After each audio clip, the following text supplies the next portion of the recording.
మహాగణాధిపతయే నమః. ఓం గురుభ్యో నమః. ఓం శ్రీమాత్రే నమః. మనం ఈరోజు అందరినీ పట్టి పీడిస్తున్నటువంటి అంశం ఏమిటి అంటే అప్పులు, రుణము, రోగము, శత్రుత్వాలు. ఈ మూడిటి నుంచే మనిషి విముక్తిని కోరుకుంటాడు. ఎప్పుడు కూడా అబ్బా రుణాలు ఉండకూడదండి, నా రుణాలు తీరిపోవాలనుకుంటూ ఉంటాడు. అది కుటుంబ సభ్యులతో కలిసినటువంటి రుణం కావచ్చు, లేదా మనం అప్పులు చేస్తూ ఉంటాం. ఒక హోమ్ లోనో, లేదా బిజినెస్ లోనో, హ్యాండ్ లోనో.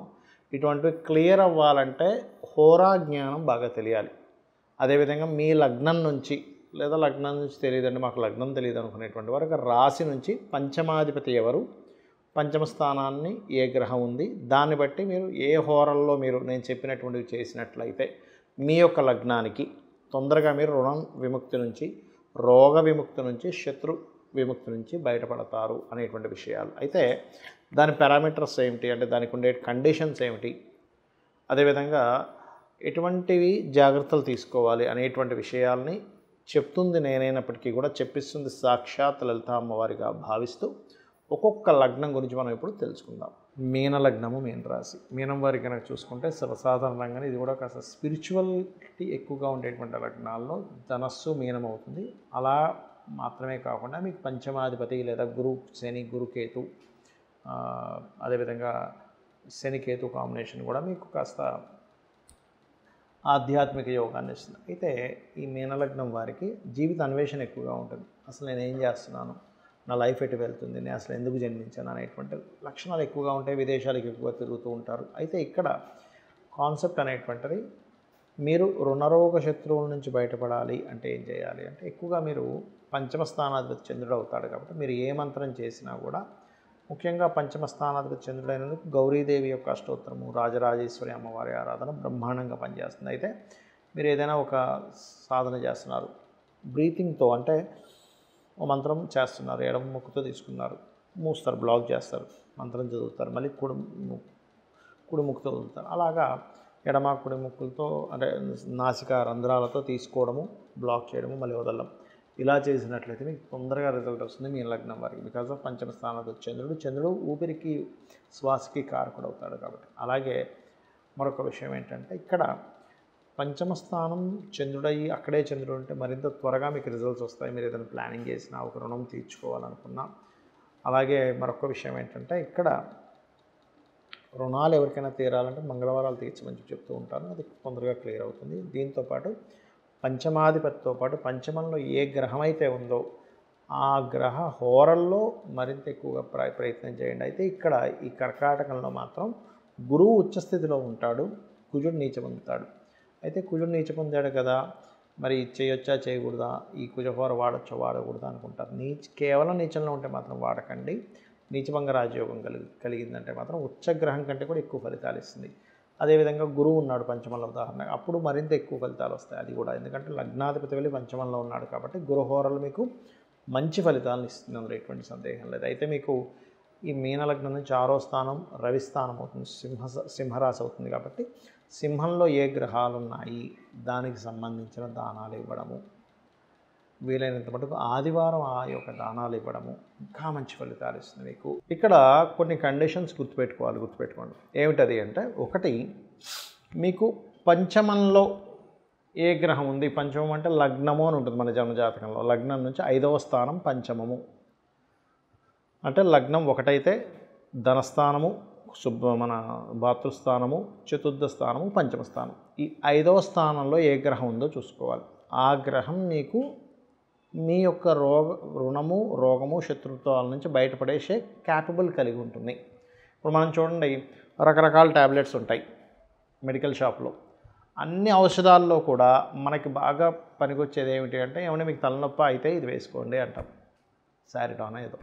జ్వరం అయితే డోలో వేసుకుంటాం, లేదా ఇంకో ప్రాబ్లం ఉంది, విటమిన్ B12 లోపం ఉందన్నప్పుడు ఒక ఇంజెక్షన్ తీసుకుంటాం. అంటే ఏమిటి, మీకు ఏ ప్రాబ్లం ఉందో ఆ సంబంధించింది పనిచేస్తుంది, కానీ విటమిన్ B12 మీకు జ్వరాన్ని తగ్గించదు, తలనొప్పిని తగ్గించదు. అలాగే మీ పంచమం ఎవరు, ఎందుకు అంటే రుణ రోగ శత్రుస్థానం ఏదైతే ఉందో అది 6వ స్థానంగా చెప్తూ ఉంటారు జ్యోతిషశాస్త్రంలో. ఆ 6వ స్థానానికి వ్యయభావం పంచమ స్థానం. సరే పంచమంలో అస్సలు బాగాలేవండి గ్రహాలు, సెకండ్ ఆప్షన్ ఇంకేమైనా ఉందా అన్నప్పుడు 9వ స్థానం చూసుకోవాలి. 9 కూడా పాడైపోయిందండి మాకు అనుకున్నప్పుడు లగ్నంలో ఉండేటువంటి గ్రహాలను కూడా తీసుకోవచ్చు. ఇది ముఖ్యంగా గుర్తుపెట్టుకోండి. ఇక రెండవ విషయం ఏమిటంటే పంచమంలో ఒక్కొక్క గ్రహాన్ని బట్టి ఒక్కొక్క పరిహారం చేసుకుంటూ ఉండాలి. రవి ఉన్నాడనుకోండి సూర్య నమస్కారాలు చేసుకోవడం చేస్తూ ఉండండి. అదేవిధంగా సూర్యభగవానుడికి ఆదివారాలు ముఖ్యంగా శాస్త్రంలో చెప్పినటువంటిది శ్రీతైల మధుమాంసాన్ని త్వజతే అంటే స్త్రీని కలవడము, మధువు మాంసము అలవాటు ఉన్నా సరే వాటిని ఆ రోజు వదిలేసేయడము ప్రత్యేకంగా, మరియు తలకి నూనె రాసుకోకపోవడం చేయాలి. సూర్య అనుగ్రహం ఎక్కువగా కావాలంటే ఎలా అంటే ఇప్పుడు మనకు చూడండి ఒక హెల్త్ ఇష్యూ ఉంది, డాక్టర్ గారు ఏం చెప్తారు, అయ్యా మీరు ఈ ఆహారపు అలవాట్లు చేసుకోండి అంటాం. అంటే ఏమిటి అప్పుడు కానీ మన బాడీ ఆ క్యాపబుల్ పొందదు. అలాగే సూర్య అనుగ్రహం కావాలంటే వీటిని ఆదివారాలు చేయకూడదు, గుర్తుపెట్టుకోండి. ఇక చంద్ర అనుగ్రహం, చంద్రుడు పంచమంలో ఉన్నాడు లేకపోతే భాగ్యంలో ఉన్నాడు లగ్నంలో ఉన్నాడు అనుకుందాం. అప్పుడు చంద్రానుగ్రహం కలగాలంటే చంద్రగ్రహానికి దీపారాధన చేయడము, బియ్యము దానంగా ఇవ్వడము. సూర్యుడికేమో తండ్రికి నమస్కారం చేసుకుంటే చంద్రుడికి తల్లిదండ్రుల్లో ఇద్దరికీ చేసుకోవాలి నమస్కారం అనేటువంటిది. చంద్రుడు ముఖ్యంగా తల్లికి కారకుడు, మనసుకి కారకుడు కాబట్టి మెడిటేషన్స్ ఎక్కువగా చేయడము. అదేవిధంగా గోవులకి ప్రత్యేకంగా మీరు బియ్యపు పిండి తినిపించడం చేయాలి.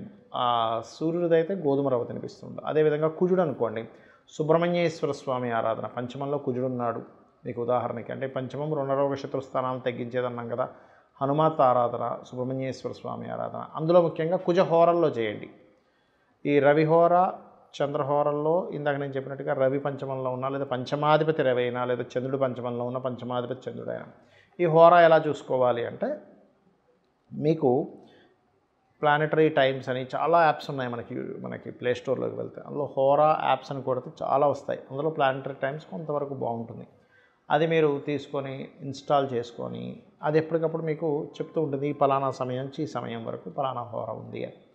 ఆ రకంగా కనుక మీరు చూసుకున్నట్లయితే కూడా మీకు తొందరగా ఫలిస్తుంది.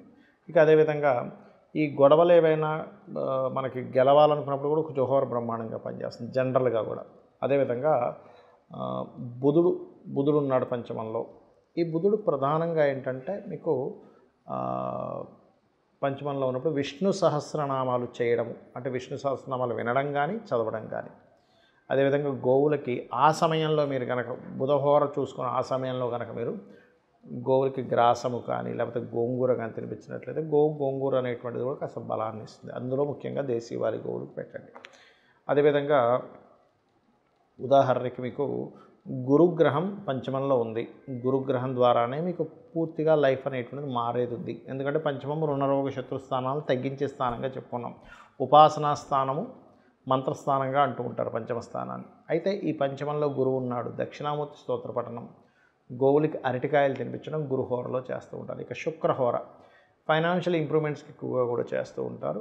అలాంటి వారు ముఖ్యంగా మీరు శుక్రుడికి దీపారాధన చేయడము, అమ్మవారి ఆరాధన లలితా సహస్రనామాలు చదువుకోవడము, లేదు ఓం సంపత్కరీ సమారూఢ సింధుర వ్రజసేవితాయ నమ అనేటువంటి నామం చేస్తూ గోవులకి తీపి చపాతీలు అంటే తేనె పూసినటువంటి ఒక 3 చపాతీలు శుక్రవారం పూట కనుక తినిపించినట్లయితే కూడా శుక్ర బలము పెరుగుతుంది, రుణరోగ శత్రుత్వాలు తగ్గుతాయి, ధనము కూడా మీకు పెరుగుతుంది. ఇంకా అదేవిధంగా ముఖ్యంగా ఏంటంటే శనిహోర, ఉదాహరణకి శని పంచమంలో ఉన్నాడు, చాలామంది భయపడతారు అమ్మో శని పంచమంలో ఉన్నాడు పిల్లల ఆలస్యం అవ్వాలంటే ఆ శని పోర్ట్ఫోలియో పొందాలి పంచమంలో శని ఉన్నప్పుడు, అంటే అపోహ ఇలా ఉంటుందని చెప్తున్నాను. అలాంటప్పుడు మీరు ఏం చేయాలంటే శనిహోరల్లోనే గోవులకు బెల్లం తినిపించడము, నువ్వులు దానంగా ఇవ్వడము, నవగ్రహాలు శని భగవానుడి దగ్గర దీపారాధన చేయడం, ఇవి ఎక్కువగా చేస్తూ ఉండండి. ఇక రాహుకేతువులు ఉంటారు కానీ దీనికి హోరా ఉండదు, కానీ రాహు కానీ కేతు కానీ పంచమంలో ఉన్నప్పుడు రాహు పంచమంలో ఉంటే శనిహోరలో చేసుకోవచ్చు, కేతు పంచమంలో ఉంటే కుజహోరలో కానీ లేదా రాహు పంచమంలో ఉన్న రాహుకాలంలో మీరు రెమెడీ చేసుకోవచ్చు. కేతు పంచమంలో ఉంటే గుళిక కాలంలో చేయొచ్చు. అయితే ఇది ఎక్కువగా రాహుకాలం గుళిక కాలం అనేటువంటిది విదేశాల్లో ఎక్కువగా పాటిస్తూ ఉంటారు, గుర్తుపెట్టుకోండి. ఇక అదేవిధంగా మరొక విషయం ఏంటంటే గణపతిని ఆరాధించడం. కేతుగ్రహం సరిగ్గా లేదు అంటే మీకు కేతు పంచమంలో ఉన్నాడు, కొంచెం సహజంగా కేతు పంచమంలో ఉన్నప్పుడు కొంచెం ఆలోచనాపరంగా కొంచెం సంతానపరంగా కొంత స్ట్రెస్ ఉంటూ ఉంటుంది, గణపతి ఆరాధన ద్వారా పోతుంది. రాహు పంచమంలో ఉన్నాడు, ఎక్కువ భయాలు ఉంటుంటాయి, అమ్మో ఏమవుతుంది ఏమిటో అనేటువంటిది చిన్న తెలియని ఒక భయాలు మనల్ని వెంటాడుతూ ఉంటాయి. అటువంటిప్పుడు దుర్గా ఆరాధన ఓం దుమ్ దుర్గాయ నమః అనే నామస్మరణ చేయడం అన్ని విధాలా ఉత్తమం. అయితే ఇప్పుడు నేను చెప్పినటువంటిది ఏదైనా కానీ రెగ్యులర్గా చేయండి. ఒకరోజు చేసి 4 రోజులు మానేస్తే దీని ఫలితం ఉండదు. హోరా యాప్లోకి వెళ్ళినట్లయితే హోరా ఎప్పుడు ఏ హోరా నడుస్తుందని చూపిస్తుంది. దాని పరంగా మీరు చేసుకున్నట్లయితే మీరు ఖచ్చితంగా మీ లైఫ్లో చేంజ్ అనేటువంటిది చూస్తారు. మీరు బాగుండాలని, అమ్మవారి అనుగ్రహం మీకు పరిపూర్ణంగా ఉండాలని మరోసారి మనస్ఫూర్తిగా కోరుకుంటూ శ్రీమాత్రే నమః.